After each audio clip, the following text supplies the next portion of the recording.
diferente a la del doctor, no creo que tome la línea exacta.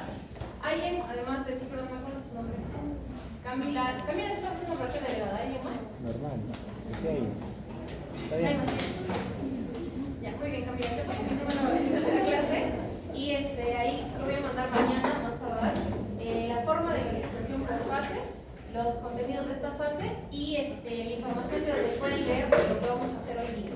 ¿Listo? Esto es solamente una guía. Como les decía los muchachos en la otra sección, lo ideal es que conociendo los contenidos del sílabo vean como alguna idea general, porque clase por clase, excepto en esta fase primera que es la más teórica, vamos a ir hablando y mencionando más participación activa. ¿Ya? También vamos a considerar participación activa. Entonces, es necesario que ustedes también tengan una retroalimentación para conmigo, para que ustedes lo duerman bien. ¿Ya? Entonces, hoy día hablamos sobre fisiología digestiva. Y el objetivo es que ustedes sean capaces de explicar procesos fisiológicos en el sistema digestivo, comprendiendo también la regulación hormonal, neuromuscular, de la digestión, la absorción y el metabolismo de los nutrientes, así como su implicación en la práctica clínica en nutriterapia, con el fin de aplicar estos conocimientos en el abordaje nutricional de diferentes pacientes. Comentarles de que este curso antes tenía un enfoque mucho más técnico y especializado, porque hablaban sobre la nutrición intrahospitalaria. Sin embargo, lo que intentamos ahora es brindarles unos alcances actuales para que ustedes puedan tener mayores conocimientos cuando lleguen al CERMUS y desempeñen su labor de médicos generales. Ineludiblemente, y por estadística, esperamos de que 6 de cada 10 de ustedes alcancen la residencia y puedan encontrarse sus ramas, donde encontrarán que es mucho más importante la nutrición. Para los 4 restantes, bueno, ojalá que vayan al extranjero y sigan alcanzando el mismo objetivo. Y si no, la medicina estética. Entonces, hablemos sobre la organización anatómica. Los órganos principales, hablando de algo ampliamente conocido: la boca, la faringe, el esófago, el estómago, el intestino, tanto delgado como grueso. Y en órganos accesorios, mal llamados accesorios, son las glándulas salivales, el hígado, páncreas y la médula biliar. Histológicamente y a grandes rasgos, el aparato digestivo, como ustedes conocerán, se divide en 4 grandes capas: la mucosa, que es un tejido epitelizado, linfoide y procede glándulas en muchos casos, la submucosa, que es un tejido conectivo con vasos sanguíneos y linfáticos, la muscular, que puede tener capas circulares, longitudinales, para estimular la motilidad y es una de las funciones principales, como veremos, del aparato digestivo, y finalmente la capa serosa, que es una capa protectora bastante delicada en la vida real, porque uno piensa que es como una vaina protectora y en mi práctica como cirujano la verdad que es mucho más fácil deserosar cualquier tejido que tocar una rosa. Entonces, hablemos de la fisiología. Las funciones principales del aparato o sistema digestivo se encuentran, la primera, como el procesamiento mecánico y químico de los alimentos. Un bolo o un alimento se tritura desde la parte inicial del sistema digestivo hasta convertirse en materia fecal, que tiene una amplia clasificación y dependiendo de qué consuman pueden tener Bristol 1, Bristol 2, sucesivamente hasta el 5. Entonces, a partir de ahí participan procesos químicos importantes para la degradación, la absorción y finalmente el metabolismo de los alimentos. Entonces, así llegamos a la segunda función, que es la obtención y absorción de nutrientes, que es el objetivo de nuestro curso: entender y repasar las ciencias clínicas sobre cómo se absorben estos nutrientes y cuál es su función principal, o sea, dónde son los órganos que se absorben principalmente. Otra de sus funciones es la eliminación de sustancias no digeribles y los desechos metabólicos. ¿Listo? Como vamos a ver, el sistema digestivo tiene muchas patologías ligadas tanto a desechos como a las sustancias no digeribles. Y así, finalmente, y eso es una función relativamente nueva, porque ya para decir relativo es que decir que los que tenemos menos de 30 años ya no somos tan nuevos, es la regulación inmunológica y la protección frente a agentes patógenos. Hace unos 10 años se acuñó el término de que el sistema digestivo era el segundo cerebro. Hace un par de semanas me parece haber leído un artículo que decía que no, que en realidad el sistema digestivo es el primer y único cerebro, porque como veremos más adelante, pertenece a una red junto al sistema nervioso central que regula muchos procesos. Y las ramas de la neuropsicoinmunología han confirmado de que dependiendo de qué tipo de alimentos podamos llegar a consumir o cuál sea nuestra dieta, hay mayor predisposición a la depresión, a la ansiedad, a los estados. Entonces, sí, es parte de nuestro cerebro y es parte de fundamental y por ello tenemos que conocerlo a fondo. Recapitulando, en la digestión tenemos la digestión mecánica, que inicia con la masticación. Está también involucrada la peristalsis o la segmentación de la comida, mientras que en la digestión química nosotros nos abocamos a la acción de las enzimas digestivas y las secreciones gástricas. En cuanto a la absorción de los nutrientes, tenemos que el transporte de nutrientes es a través de la sangre o de la linfa. Estos son procesos mediados por transportadores específicos y que también puede hacer conducción pasiva. La excreción de los nutrientes es una eliminación de los productos que no están digeridos y también como sustancias que son potencialmente tóxicas para nuestro cuerpo. Asimismo, está involucrada aquí la regulación hepática y la excreción biliar, ya que ellos se van a encargar del metabolismo de los tres grandes grupos de nutrientes. Asimismo, en la protección inmunitaria encontramos que hay una barrera epitelial contra los microorganismos patógenos. Y este es uno de los principales puntos a tallar, que el sistema inmunológico asociado a la mucosa o GAL tiene una función muy importante, sobre todo cuando eliminamos este epitelio de por sí en seres humanos. Porque durante muchos años no se había visto la importancia de este sistema inmunológico porque no se hacían estudios en pacientes con resecciones quirúrgicas amplias o con defectos en la motilidad. Se ha visto de que pacientes con defectos en la motilidad tienen mayor incidencia, prevalencia de enfermedad inflamatoria intestinal y así junto hay síndromes cruzados o podemos tener enfermedades mixtas del tejido conectivo. En tanto, verdaderamente se comporta como un agente inmunológico. Solo para decirles una pequeña chiquitita clínica, en el año 1753 se desarrolla la primera penicectomía como protocolo. ¿Y por qué les hago mención de este órgano parcialmente inútil, pero que a su vez es la causa de que nosotros tengamos una especialidad como tal? Y es que hoy por hoy se ha visto que tiene una función inmunológica, aún parcialmente desconocida, pero se está asociando con estudios de hace 2 meses de que los pacientes que no tienen apéndice tienen hasta un 30% más probabilidades de desarrollar cáncer de colon. Esa será la respuesta por la cual la incidencia de cáncer de colon está aumentando en la sociedad en general. No lo sabemos, quizás alguno de ustedes lo averigüe y ya me contarán. Entonces, tenemos una regulación humoral gastrointestinal y es que el tracto digestivo es el mayor sistema endocrino que tiene el organismo. Se tiene contado más de 20 hormonas y péptidos procedentes de al menos 10 poblaciones de células neuroendocrinas que están distribuidas de manera solidaria a lo largo del tubo.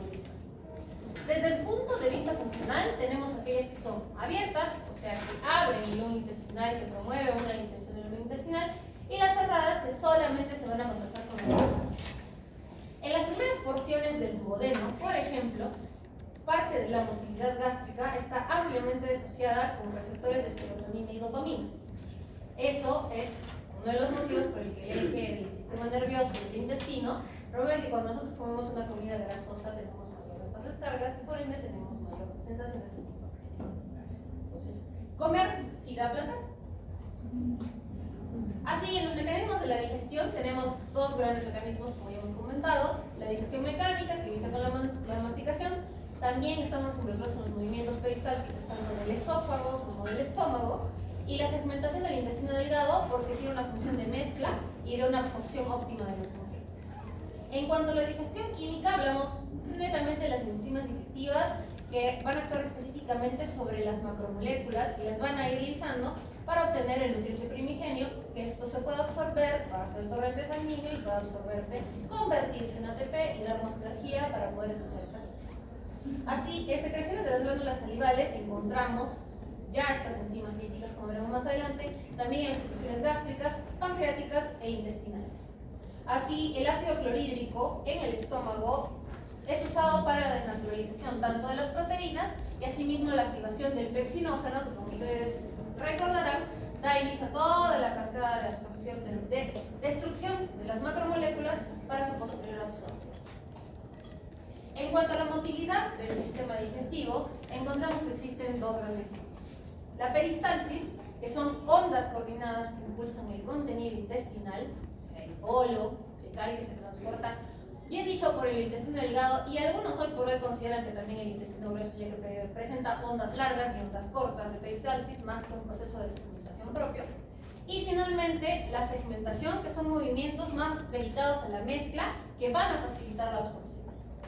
Entonces, tenemos también que esta motilidad está regulada por el sistema nervioso entérico, ya que va a comandar la contracción y la relajación muscular.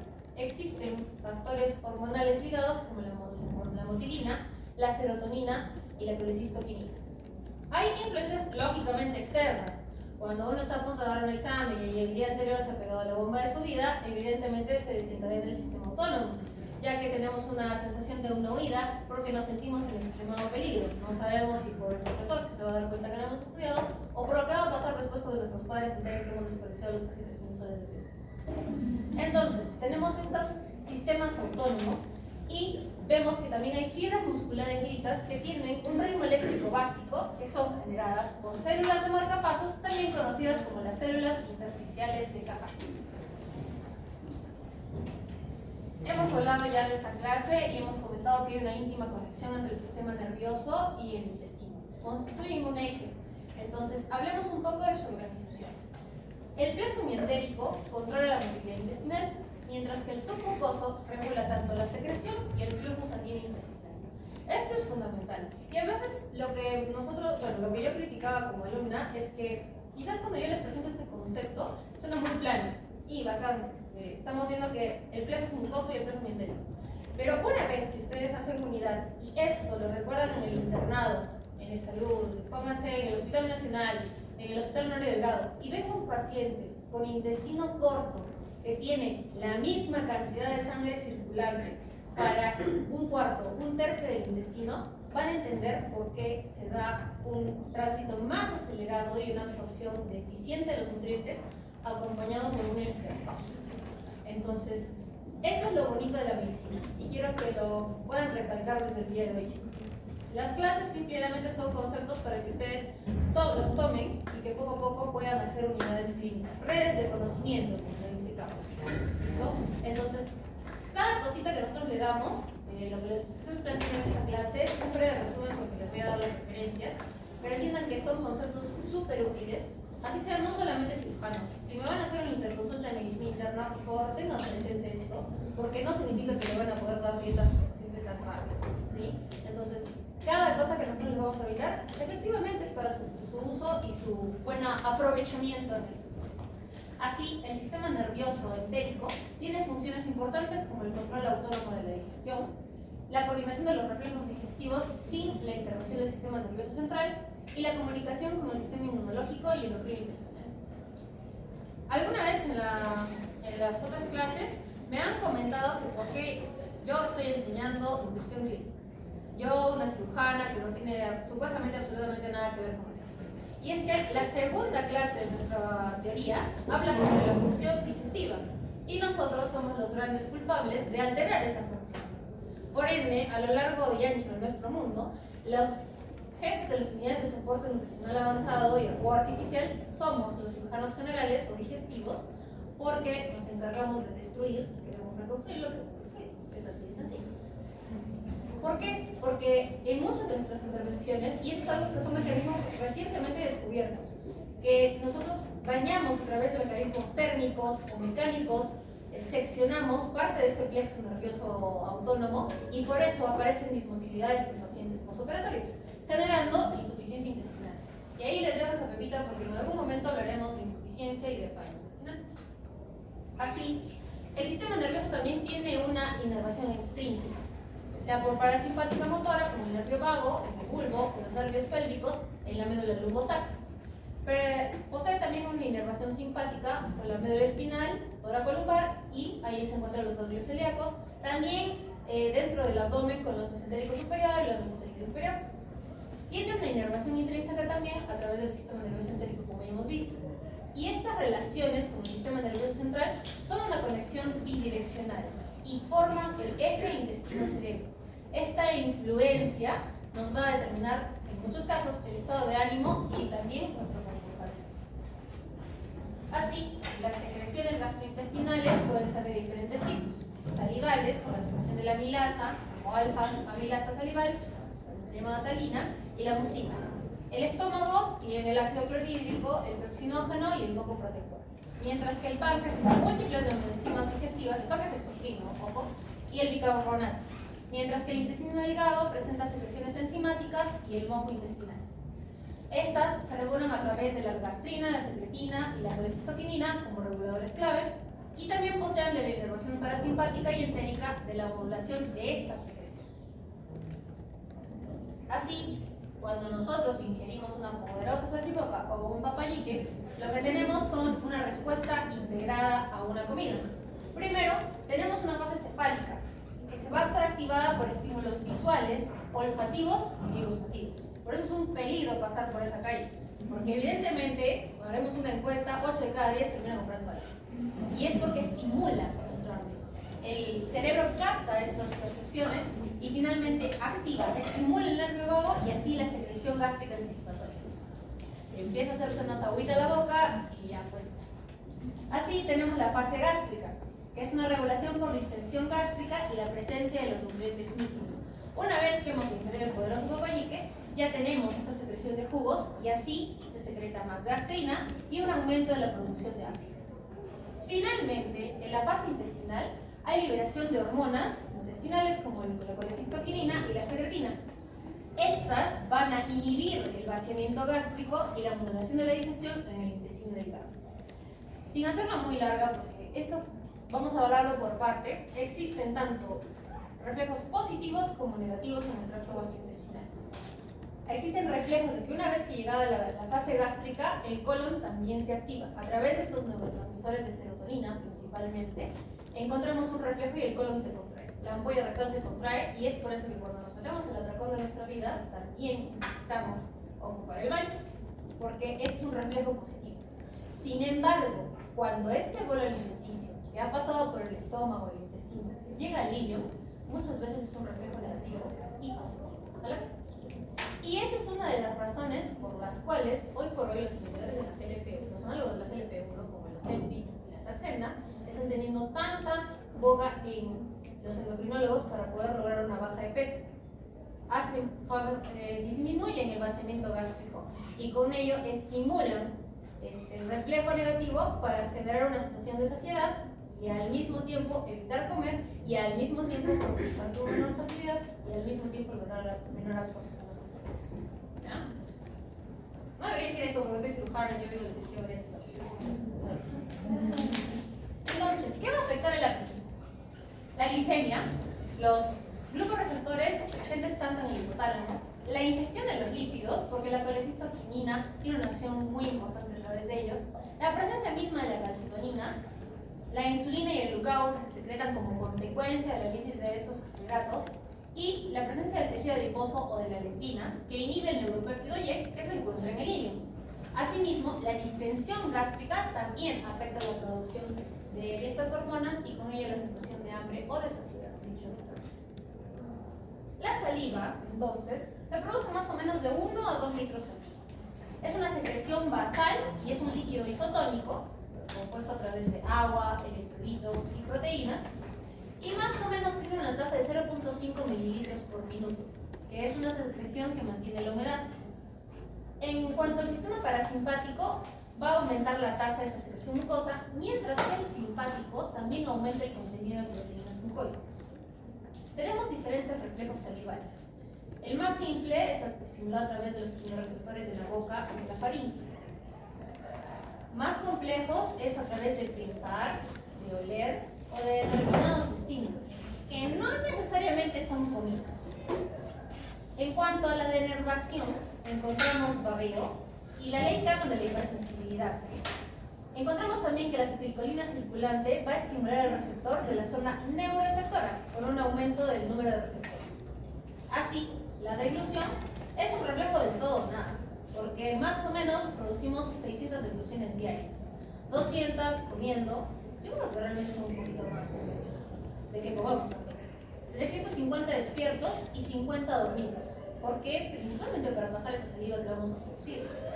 Y tienen 3 fases: la oral, que es la única voluntaria y bajo el control del paladar duro; la faringia, que dura 1 segundo, es compleja e involucra 3 pares craneales para poder cerrar el tracto respiratorio y permitir el paso por la faringe. Y finalmente la esofágica, que demora 6 segundos. ¿Listo? Entonces, de la boca al estómago, más allá de 15 segundos no va a demorar. Así, La saliva se encarga de limpiar y proteger las estructuras de la cavidad oral, al mismo tiempo permite la humidificación de esta, tiene también una función enzimática porque acá está presente la amilasa salival y también la disolución de alimentos hidrosolubles. También brinda lubricación a este bolo alimenticio y sobre todo a las proteínas mucoides, porque se imaginan comer una carne sin tener el poder de la saliva, sería increíblemente doloroso. Tenemos enzimas antibacterianas como la lisozima, también promueve la secreción de inmunoglobulina A y tiene un pH alcalino que neutraliza diferentes ácidos. Eso es el motivo por el cual la boca no está llena de caries o que por lo menos podemos resistir a las terribles inclemencias de los vómitos. Así, el vómito es de control central, ya que pertenece a una zona quimorreceptora, tiene neuronas aferentes y vagales, y también está involucrado el sistema límbico, porque en cierta medida funge como un mecanismo de rescate o de defensa ante diferentes las agresiones identificadas así de nuestro organismo. Tiene diferentes etapas: la sensación de la náusea, más los síntomas autónomos, como sudoración, palidez e hipersalivación, que son, como le vuelvo a repetir, parte de nuestros rezagos límbicos, y se inspira profundamente y se cierra la glotis. Presenta una contracción retrógrada del intestino al estómago y se contiene la respiración para fijar el tórax, se contraen los músculos abdominales y finalmente los esfínteres esofágicos se relajan para producir algo así como un peristaltismo inverso, que en realidad no existe, pero podemos entenderlo de esa manera. Así, continuando con nuestro proceso de digestión de la hamburguesa del papayique, encontramos que la onda peristáltica se va a dirigir al esófago. Esta onda peristáltica primaria se inicia con la deglución y barre en sentido descendente toda la longitud de nuestro esófago. Lo vamos a tener por activación de fibras eferentes, que son vagales, que van a inervar a fibras musculares estriadas en el esófago inferior, y las ondas secundarias se van a dar por respuesta a distensión local del esófago que provoca el bolo alimenticio. Así se van a dar estas en el segmento proximal del bolo o por arriba del bolo. Y el mecanismo neuromuscular se llama reflejo endocrino. Pasados estos 6 segundos, llega a nuestro estómago.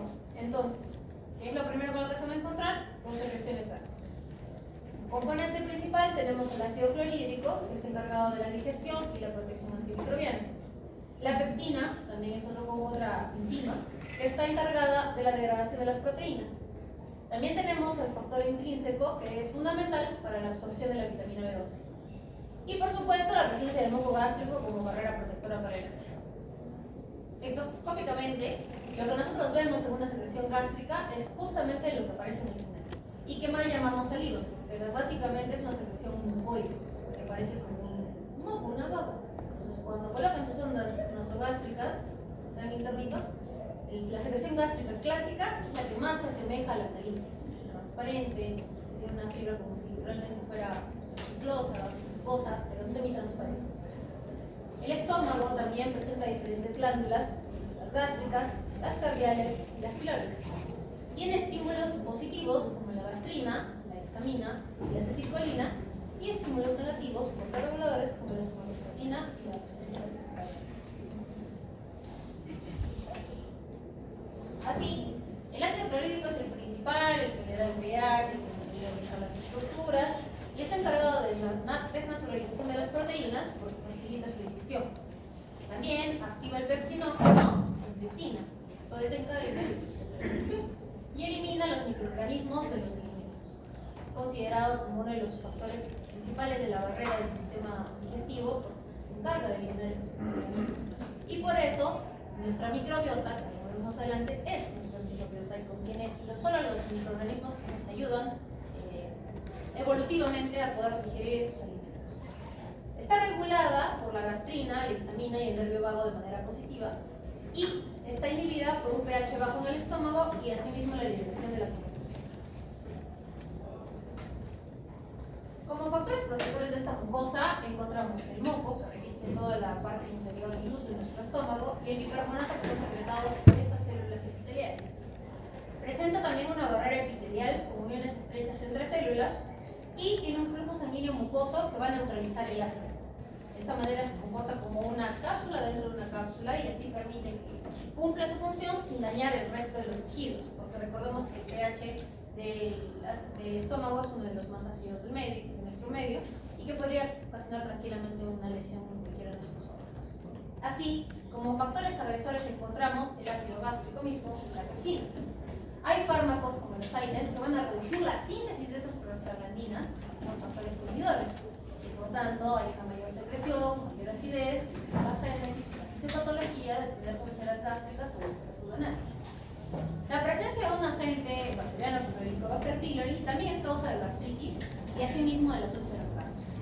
En nuestro país todavía constituye como un problema de salud pública por las diferentes instituciones que tenemos nosotros como país. Problemas con el agua, el riego de los alimentos. Así es que estábamos conversando sobre las úlceras gástricas y las duodenales. Son principalmente causadas en nuestro medio por el Helicobacter pylori, pero también por el uso de AINES y las hipersecreciones ácidas. Diferentes estados de estrés, hablando generalmente de las úlceras de Cushing o Curly, se desencadenan por el estrés, la hipersecreción de este ácido, el balance y por ende la génesis de estas úlceras. Así, el tratamiento más común son los inhibidores de la bomba de protones y por supuesto, la erradicación del Helicobacter pylori con los diferentes sistemas antibióticos. En cuanto al páncreas exocrino, obviamente, tenemos que su función es la producción de enzimas digestivas como amilasa, lipasa y las proteasas. Tenemos también la secreción del bicarbonato, útil para neutralizar el quimoácido, y está regulado por la colecistoquinina y la secretina.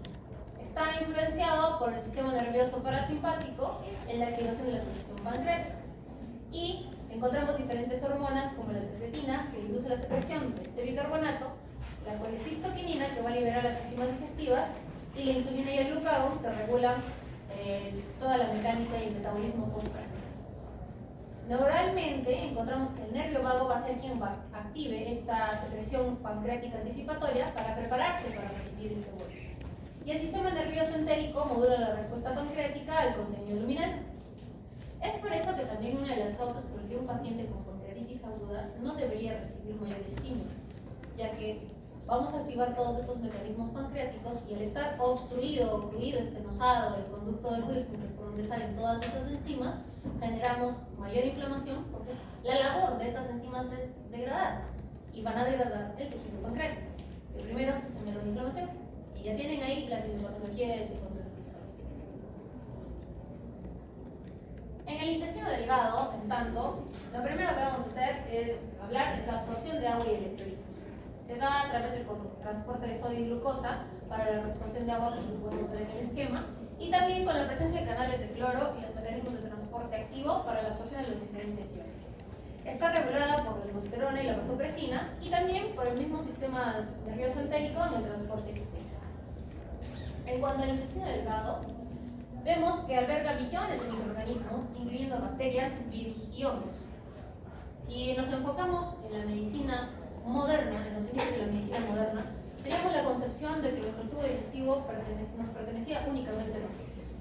Pero, como podremos recordar, evolutivamente existen diferentes organismos que viven, comen y tienen una relación simbiótica comensal con otros organismos.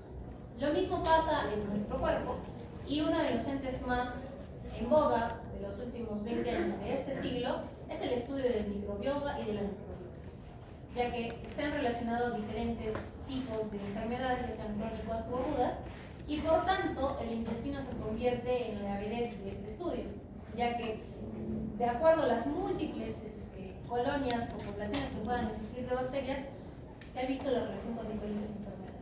Incluso, ustedes conocerán ya porque son niños de la Z, que cuando uno tiene diarrea, encontramos que si es viral, lo primero que tenemos que hacer es restablecer esta flora natural a través de probióticos como la enterogermina.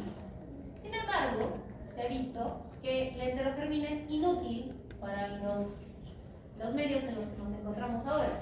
Por eso es que se ha iniciado una batalla entre las farmacéuticas para definir cuál es el mejor cultivo de probióticos existentes. La enterogermina es simplemente un solo compuesto, mientras que en otras marcas, como voy a mencionar, porque todavía no me sponsorean, tienen compuestos de hasta 30 probióticos. generando una simbiosis y un equilibrio en esta microbiota. Por eso es que siempre, como les dije a los chicos de la otra clase, hay que leer lo que comemos, hay que leer lo que consumimos. No solamente dejarnos llevar porque, y bueno, eso me lo termino, me va a hacer bien. Hoy por hoy existen hasta estudios de que, de acuerdo a las poblaciones, que si tenemos que tomar lactobacillus reuteri o lo que sea. Entonces, tenemos que estudiar, realizar más estudios para nuestra microbiota local y poder entender cuál sería la colonia que deberíamos tomar para recuperarnos de esta disbiosis que genera una infección viral o bacteriana. Entonces, las funciones de esta microbiota intestinal está en digerir los polisacáridos no digeribles y la producción de los ácidos grasos de cadena corta. También regula el sistema inmunológico y la competencia contra diferentes patógenos. Y permite una influencia en el metabolismo y la función neuroendocrina. Nuevamente, si nosotros resecamos la mitad del intestino, la microbiota normal de este paciente con la cual se va a adaptar para vivir cambia espectralmente. Hay estudios que demuestran de que un paciente inmunocompetente con el intestino completo versus niños que han desarrollado necrosis intestinal en la prematernidad y que han tenido que ser intervenidos en emergencia y que sobreviven ahora con intestinos cortos funcionales, tienen otra microbiota, aún siendo adultos inmunocompetentes. Entonces, es un estudio fascinante, bonito, para quien quiera ser compañero del doctor Bernabé. No sé si todavía seguiría enseñando. ¿Hay factores que afectan a la microbiota? Claro que sí. La dieta misma, porque como tenemos polisacáridos no digeribles, más o menos, dependiendo de cómo realizamos la dieta, esta microbiota va a cambiar. Si no estamos expuestos a este tipo de compuestos, no necesitaríamos otro tipo de microbiota y nuestro cuerpo va a empezar a tener reacciones contrarias a ellas. El uso de antibióticos como primera instancia, y es un aspecto muy subvalorado en tanto intra como extrahospitalariamente. Nadie, o pocos son los médicos que van recetando probióticos para restaurar las floras después de haber tenido una neumonía, o una infección gástrica, una cirugía, o el uso de un infarto que también está en la unidad de coronarios. Entonces hay que tenerlo presente para poder realizar mayores estudios. Y también los hábitos de vida.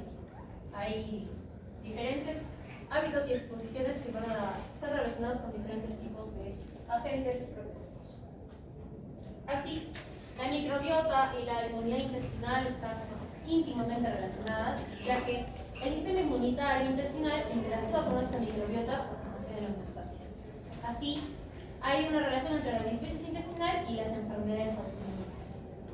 Hay barreras inmunológicas en el intestino que van a producir la inmunoglobulina A secretora, y también hay presencia de macrófagos, células dendríticas, linfocitos y mucosa intestinal.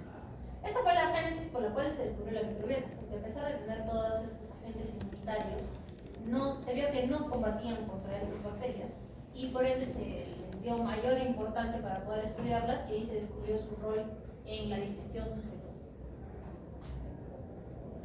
Entonces, como hemos hablado, en su vida diaria de médicos van a encontrar diarreas hasta para decir basta. Uno de los factores fundamentales es entender cuál es el mecanismo de esta diarrea. Presentamos diarreas osmóticas, que son por la acumulación de solutos a nivel del intestinal, o diarreas secretoras por las secreciones excesivas de agua y electrolitos. Entonces, después del proceso recuperativo y antibiótico, que no es el tema de la clase, recordemos que tenemos que adaptar la flora para tener una adecuada digestión. En niños muy pequeños, por ejemplo, por eso es que está más comúnmente aceptado o difundido en los probióticos pediátricos, y es por la labor inmunitaria reguladora de la digestión, de que son muy frágiles al momento de perder calor, al momento de perder nutrientes, y al tener una baja de peso que va a tener influencias en su neurodesarrollo y posteriormente en su crecimiento.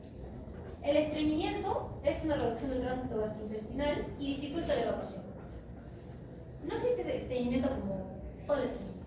Hay muchas causas, secundarios a trastornos del estómago, secundarios a alergias de la ampolla rectal, por dismotilidades, por presencia de una alteración anátomo-morfológica del colon, por la presencia del dólico en el colon, que es bastante frecuente en nuestro medio. Les recomiendo que cuando encuentren un paciente estreñido, ustedes mismos lo son, hagan un estudio de ese estreñimiento, porque con la clasificación actual y con los conocimientos que sabemos sobre la fisiopatología de este estreñimiento, queda claro que no todos van a resolver con laxantes, no todos van a resolver con factores dietéticos, y muchas veces algunos de ellos también resuelven con factores quirúrgicos. Por tanto, es importante identificar al paciente estreñido, hacerle un seguimiento en sus hábitos hospitalarios, en el SERUMS, y poder darle una respuesta a por qué es estreñido.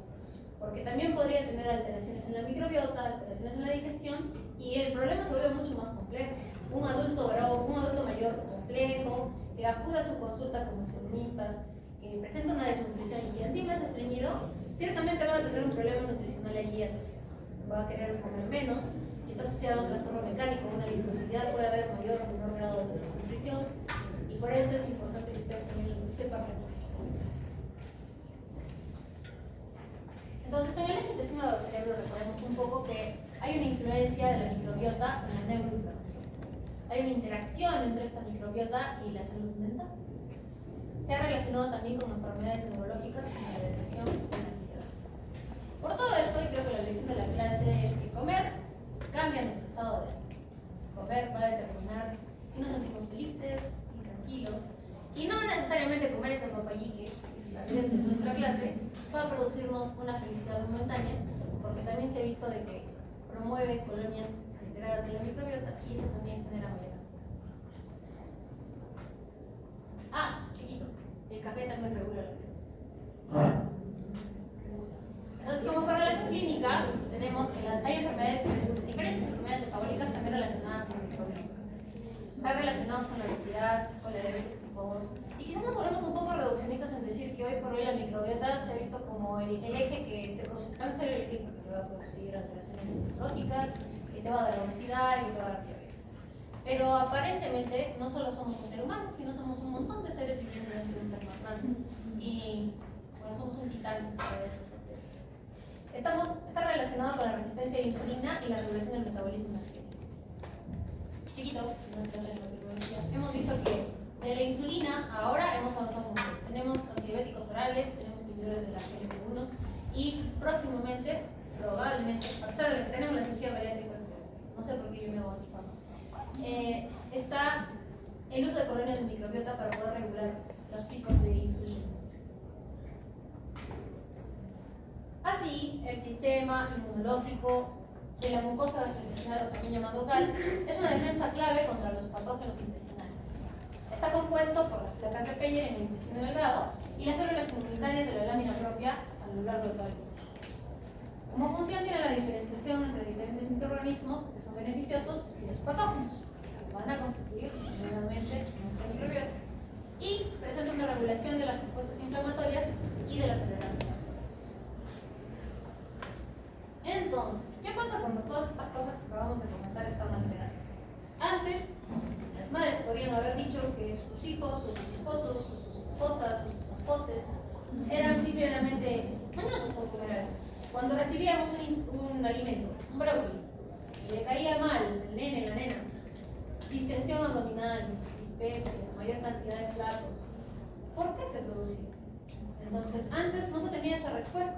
Hoy por hoy, a pesar de que es un diagnóstico de descarte, tenemos el síndrome de intestino irritable. Como es que es un trastorno funcional con alteraciones tanto en la motilidad y también en el microbioma intestinal, porque no poder digerir estos disacáridos, simplemente vamos a tener producción de gas. Ese gas puede ser captado por las alteraciones de esa motilidad, como el bolo alimenticio que necesita hacer mayor contracción, y ahí se producen los espasmos. También tenemos la enfermedad inflamatoria intestinal, como ya hemos comentado, diferentes procesos inflamatorios crónicos de tracto digestivo pueden estar asociados a la presencia de diferentes microbiomas en diferentes pacientes, y también está patológicamente relacionado con trastornos de la motilidad. Hay presencia de gastroparesia como actividad clínica, tipo decir fiebre, porque es un retraso en el crecimiento gástrico debido a una disfunción neuromuscular, puede ser primaria o secundaria. Y también la presencia de la obstrucción intestinal, que puede ser un bloqueo mecánico o funcional del tracto intestinal. Nuevamente acá hacemos una mea culpa y decimos de que no todas las obstrucciones terminan siendo mecánicas, y es que, conociendo la fisiología gastrointestinal, vemos que hay alteraciones en la motilidad que pueden llegar a emular clínica y tomográficamente una obstrucción intestinal sin la necesidad de ser. Enfermedades inflamatorias activas pueden llegar a emular una obstrucción intestinal completa, y eso a veces es un desafío diagnóstico y terapéutico, ya que si nosotros operamos en esa fase aguda podríamos desencadenar mayores problemas. Entonces, es importante conocer esas entidades, tenerlas presentes en nuestro algoritmo diagnóstico para quizás no errar en un futuro. Si se encuentran como clínicos, en el otro lado, en el lado oscuro del camino, y identifican un paciente típico que nos interconsultan, es un paciente varón que recibe analgésicos o que está postrado en su camita y que no hace posición 5 días. Entonces, muchas veces es interconsulta y nos piden que descartemos una obstrucción intestinal. La labor de descartar una obstrucción intestinal es de ustedes, chicos. Como médicos generales sí están en la capacidad de descartar la obstrucción intestinal. Lo que nosotros haríamos como cirujanos es afinar este diagnóstico. ¿Ya? ¿Y por qué? Porque tenemos que estar conscientes de que hay trastornos de la motilidad, ¿ya? Que van a alterar esa digestión. Todo lo digo porque es muy triste el manejo de estos pacientes que terminan teniendo mayores intervenciones, porque este eje es el alterado. Y así generamos desnutrición y con tanto una recuperación mucho más difícil en nuestro paciente. Así, entonces, vamos al manejo de la bilirrubina. La bilis es esencial para la digestión y la absorción de las grasas. Tiene una recirculación de los ácidos biliares, una circulación enterohepática y está regulado por la secreción. Esa secreción biliar está regulada por la colecistoquinina y la estreptococcus. Tiene un origen como producto del metabolismo M de los eritrocitos senescentes, que están ahí en el esquema. Se convierte posteriormente en bilivertina, luego bilirrubina no conjugada y se conjuga dentro del hígado, que es un procesamiento y que va a permitir posteriormente, una vez que se ha procesado, la secreción de la bilis y la excreción a través del intestino. Esto nos va a ayudar a digerir las grasas. Y también cuando existen alteraciones en la alimentación es producto de diferentes patologías como vamos a ver ahí. En cuanto a la función hepática, su función metabólica es procesar los carbohidratos, los lípidos y las proteínas. Los carbohidratos los almacena y también va a liberar glucosa a través de la gluconeogénesis y la gluconeogénesis. En cuanto a los lípidos, es el encargado de sintetizar el colesterol, lipoproteínas y los ácidos grasos.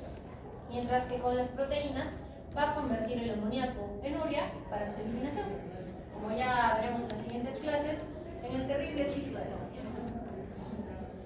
En los carbohidratos va a mantener la glucosa sérica a través de la captación de glucosa postprandial y la liberación de la misma en la hemoglobina. Está regulado esto por la insulina y el glucagón a través de diferentes pulsos positivos y negativos para regular los niveles séricos. Así entonces encontramos una función importante, valuable del hígado para la diabetes y las enfermedades metabólicas. En cuanto a los lípidos y las proteínas, existe su función en la producción de colesterol y triglicéridos. Convierte los aminoácidos en intermediarios metabólicos para diferentes reacciones y finalmente sintetiza la albúmina, la principal proteína de nuestro cuerpo, y diferentes factores de la población. Este es el origen patológico, porque cuando hay falla hepática lo que nosotros buscamos es alteraciones en la población, porque al tener diferentes factores alterados vamos a encontrar cascadas que están alteradas. ¿Con qué? Principalmente con el INR. Entonces, lo bonito de estudiar medicina es que a la larga todo se termina bien. Tengan presente de que el curso, vamos a intentar hacerlo así para que no digan, bueno, entonces, en el ciclo de la urea, encontramos que el amoníaco es un subproducto del metabolismo de los aminoácidos. Se va a eliminar por este ciclo hepático mediante la conversión de la urea por la enzima carbamil fosfato-sintetasa y se excreta a través de los riñones en orina.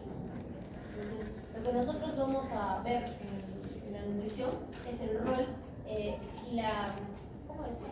Tenemos el amonio y los productos derivados del nitrógeno que van y que identificándolos en el riñón y a nivel sérico vamos a poder determinar qué tanta proteína está llegando intracelularmente, porque esta proteína que llega intracelularmente ha sido procesada en el hígado. Entonces, estos productos de desecho son los productos que encontramos y a través de relaciones matemáticas podemos aproximar cuánto es el nivel de proteínas que está llegando efectivamente, y este nivel de proteínas está asociado a cierta cantidad de proteínas, de lípidos y carbohidratos para que se puedan aprovechar. Todo eso se llama relación kilocaloría no proteica. Entonces vamos a comentarlo en la segunda fase, pero es por eso que estudiamos el metabolismo de las proteínas. No es para hacerles la vida más difícil de probarles. Así tenemos importancia en la homeostasis, porque previene la toxicidad del amoníaco en el sistema Y también está relacionado con enfermedades hepáticas y como la encefalopatía hepática, que es una complicación de la cirrosis. Entonces, ¿cuál es el rol del metabolismo energético en el eje intestino delgado? Hay una comunicación bidireccional entre el intestino y el hígado. Existen el metabolismo de los ácidos biliares y la regulación de esta homeostasis energética. Hay una influencia en la síntesis y el almacenamiento de la glucosa. Hay un papel también en el sistema biliar de la digestión y el metabolismo, ya que se produce y se puede reciclar los ácidos biliares y está relacionado con la absorción de las grasas y las vitaminas liposolubles. Entonces, hay enfermedades que están relacionadas en este eje. El hígado graso no alcohólico, del cual muchos de nosotros vamos a sufrir, y la asociación con la disbiosis intestinal.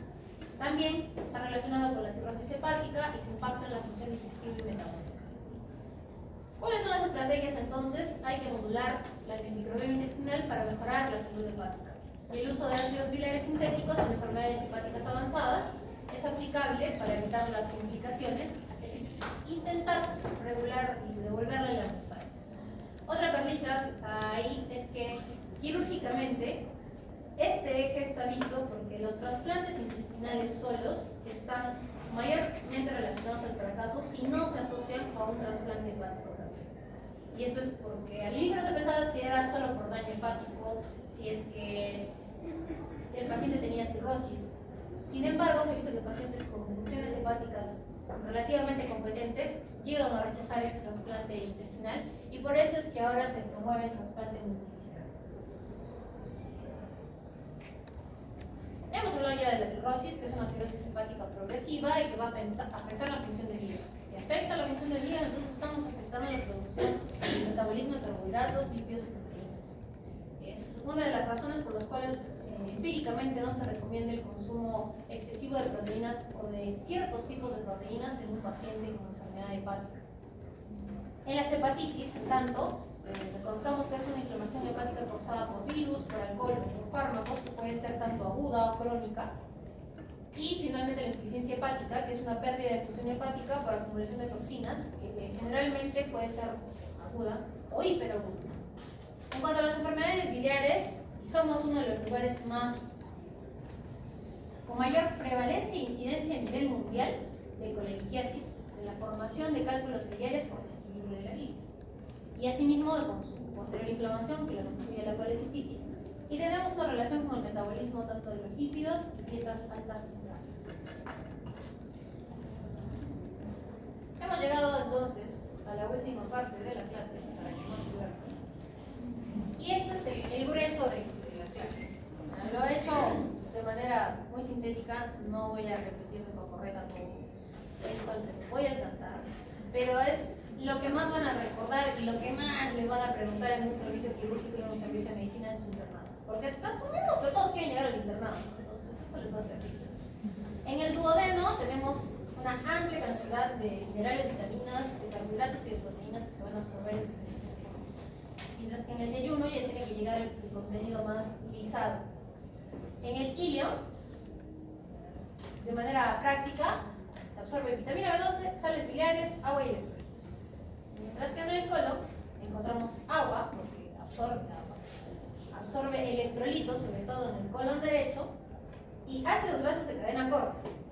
Colon derecho ciego y colon ascendente tienen una función para absorber estos compuestos. Y también vitaminas, la vitamina K y la biotina. Es por eso que cuando nosotros sacamos todo el colon, a muchos pacientes terminan teniendo vitaminosis de vitamina K, de biotina sobre todo. Entonces, ¿qué factores dietéticos y su influencia están relacionados con la fisiología gastrointestinal? La dieta, escasamente si está relacionada a la microbiota, va a impactar también en la función digestiva y a través de sus macronutrientes, por ejemplo, los carbohidratos van a regular la microbiota y la producción de los ácidos grasos de cadena corta. Cuando tenemos carbohidratos que no se pueden digerir, se terminan convirtiendo en ácidos grasos de cadena corta. En las proteínas, ejerce una influencia en la fermentación intestinal y en la glucosa hepática. Y en cuanto a los lípidos, va a estimular la secreción biliar y la absorción de estas vitaminas liposolubles. La fibra va a facilitar el tránsito gastrointestinal, regula la motilidad y está relacionado con diferentes especies de microbiota. y promueve el crecimiento de las bacterias beneficiosas para el colon. Así, la influencia de la dieta en patologías digestivas es que si tenemos un exceso de grasas y proteínas animales, vamos a estar asociados con mayor predisposición a disbiosis intestinales. Mientras que una dieta rica en fibra y prebióticos mejora la función intestinal y metabólica.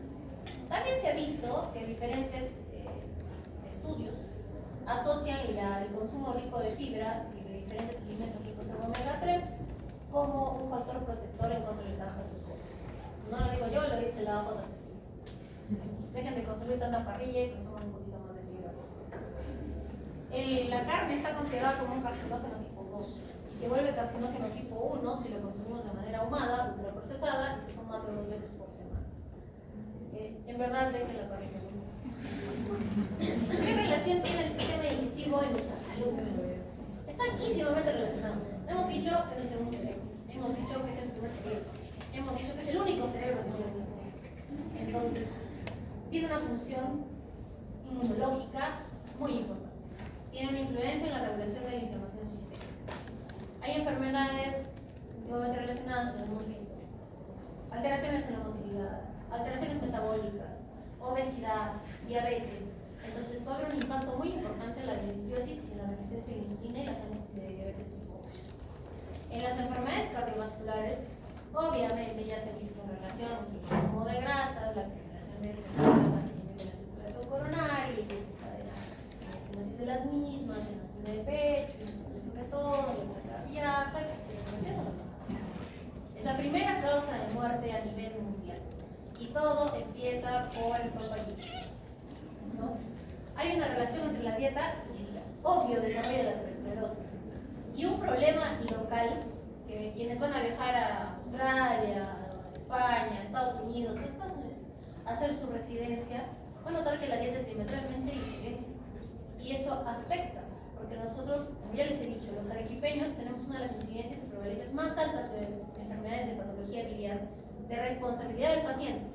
Dícese, comer grasas en exceso, que es parte de la dieta arequipeña, ineludible, o de comer exceso de carbohidratos que termina convirtiéndose. Entonces, hay una mayor prevalencia de colitiasis. Háganse sus ejercicios. Tenemos también trastornos autoinmunes, que gracias a Dios, a la vida, a quien quieran, a los españoles, nuestro mestizaje y este proceso ha hecho de que, por diferentes factores, no tengamos una prevalencia importante de enfermedad inflamatoria intestinal en el medio. Pero quien vaya a hacer una pasantía, un externado, siempre le gana una plaza a Argentina o a Brasil, se dará cuenta que hay una relación entre la permeabilidad intestinal y las enfermedades reumatológicas. La misma presencia de las enfermedades intestinales y también hay un efecto en la microbiota en la regulación de las respuestas inmunitarias. Este es otro de los cuadritos que es importante, ¿ya? Porque yo no he visto promoción de internado mientras yo hacía mi residencia que los doctores no le preguntaran esto. Es como la pregunta one-on-one de ingreso a cirugía. ¿Listo? ¿Por qué? Porque es útil, es importante. Al menos, no solo para los cirujanos, sino que, nuevamente, yo siempre me voy al hospital. Cuando los médicos internistas quieren poner una zona nasogástrica, tienen que saber cuánto se produce al día de los líquidos para poder decir si es que eso es normal o no es normal. Tienen que mantenerlo así. Una de las cosas que estamos viviendo ahora es un fenómeno de transición demográfica. ¿Qué quiere decir? Que ustedes probablemente no sean necesariamente médicos intrahospitalarios y extrahospitalarios, porque el modelo de salud tiene la tendencia a convertirse en primer nivel. Entonces, ustedes van a ver pacientes comórbidos, van a ver pacientes complejos, con muchas necesidades, y van a tener que manejar sondas, van a manejar nutrientes, van a manejar planes nutricionales de pacientes que tranquilamente estarían en casas de reposo o que estarían en hospitales en otro contexto. Tienen que estar preparados para conocer cuánto se produce, para saber qué es normal y qué es anormal. Así, en las glándulas salivales hablábamos de 1 a 2 litros por día, o lo que es lo mismo, 20 a 25 mililitros por kilogramo por día. Esto también les va a ser útil en pediatría. El estómago produce 2 litros y medio, que son 35 40 mililitros por kilogramo por día. El páncreas produce 1,5 litros al día. El hígado, o o sea, la bilis, puede producir 700 aproximadamente, puede llegar hasta 1500 por día. El duodeno produce 600, el yeyuno 900 y el ilium 300. Esto en valores ideales, porque en estados alterados, como falla intestinal, podrían producir el doble. Y en el colon produce 200, pero su gran labor es la absorción. Recordemos entonces que la producción de líquido por día en un ser humano de 70 kilos de 1,70 m es de 110 a 140 mililitros por kilogramo por día. Más o menos unos 8 litros producidos por día. Y en la deposición sale entre 200 y 400 mililitros por día. Hay que restarle eso. Y le restamos lo de la orina, que son más o menos otros 2 litros por día. Quiere decir que entre 5.5 y 6 litros al día están distribuidos y se reabsorben en nuestro cuerpo. Y por eso la importancia de la fisiología intestinal para que esos 6 litros se queden efectivamente. ¿Cuál es el impacto entonces de este sistema digestivo en diferentes enfermedades metabólicas? Como ya hemos visto, hay una influencia en la microbiota porque regula la absorción de estos nutrientes y el almacenamiento de las grasas. Produce metabolitos que van a afectar la sensibilidad a la insulina. Entonces, en el intestino, el síndrome metabólico tiene una relación con la inflamación crónica de bajo grado y una modulación de la función hepática y el metabolismo de la glucosa. Es la razón de ser por la que nosotros hoy por hoy desarrollamos 8 o 9 técnicas para poder promover una baja de peso, también conocido como cirugía metabólica. No solo existe la famosa manga, sino que ahora cortamos todo el estómago, lo unimos con el segmento inicial del intestino o del yeyuno, y una de las últimas técnicas, aparte de combinarlas y hacer combinaditos, es transportar, por así decirlo en términos sencillos, parte del ilium directamente conectado con el estómago para así tener más reflejos negativos que funcione como un proceso que se regule, siendo restrictivo y siendo también regulador, porque el inhibidor de la gel se comporta como un inhibidor anatómico de la gel. Entonces es como tener el efecto de la Saxenda o el Ozempic de manera quirúrgica, ya que colocando el ilium primero y invirtiendo el segmento, estamos haciendo una alteración en la fisiología gastrointestinal y ordenando los factores, moviendo primero estímulos negativos. Con eso se regula la insulina, se secreta menos glucosa, se mantienen los picos de manera ordenada, se absorbe menos y con esto tenemos un paciente metabólicamente más cuidado o bajo. Así, también encontramos que hay un rol en la disbiosis intestinal y las enfermedades metabólicas. Se han asociado a obesidad, a diabetes tipo 2, y por eso tenemos un papel importante de poner los probióticos y los probióticos. Hay nuevas estrategias, como les comentaba. Hay también el famoso trasplante de microbiota fecal. En algún momento, cuando yo era estudiante en esta gloriosa facultad, presentamos un proyecto para hacer justamente eso, y hay estudios con líneas de investigación dentro de nuestra facultad sobre el uso de la microbiota fecal, y no solamente en el tratamiento de la obesidad, sino que hay estudios relacionados con el Alzheimer. Y propusimos también el estudio sobre diferentes enfermedades que supuestamente son heredadas, como el cáncer de colon familiar y la poliposis adenomatosa familiar. Existe relación directa entre la microbiota y diferentes tipos de microbiotas con la modificación de los exones de estas patologías. También nos ayudan a diseñar entonces dietas personalizadas basadas en el perfil de la microbiota. Y creo que ese es el objetivo a futuro, poder conocer, llegaremos de viejos a conocer nuestro perfil de microbiota, así como conocemos nuestro perfil genético, y poder diseñar las mejores estrategias nutricionales para nuestros pacientes, entendiendo que el microorganismo A está mayormente favorecido con la ingestión de aceites. Entonces, tenemos que llegar a ese nivel de perfeccionamiento si realmente queremos sobrevivir en este mundo. ¿Qué avances entonces tenemos en el siglo XXI con la fisiología, que dependen de la fisiología del sistema gastrointestinal? Hay nuevas terapias basadas en la microbiota, hay biología molecular, genética de las enfermedades digestivas, porque se han identificado genes asociados a enfermedades inflamatorias intestinales. Hay uso de terapias dirigidas para tratar patologías como el cáncer de colon, bien para descubrir diferentes disposiciones genéticas o identificar poblaciones de manera precoz que vayan a desarrollar cáncer de colon. Hay avances también en la neurogastroenterología porque nos han permitido estudiar más el eje intestino-cerebro y su relación con los trastornos neurológicos. y su impacto de la microbiota en la regulación del estrés y la ansiedad. También hay nuevos software de inteligencia artificial que se están usando en gastroenterología para el diagnóstico temprano de enfermedades digestivas y aplicaciones en la interpretación tanto de imágenes endoscópicas como la presencia de biopsias. Así, chicos, podemos concluir que el sistema digestivo es esencial para la homeostasis y el metabolismo del organismo. Su regulación va a estar precisada e impacta en la digestión, absorción y eliminación de la microbiota. Ya quedó claro que es importante. Hay alteraciones en la función digestiva que pueden contribuir a enfermedades sistémicas, como la obesidad y la diabetes. Y los avances en la investigación sobre este eje de intestino-cerebro y la microbiota son cruciales en la medicina moderna.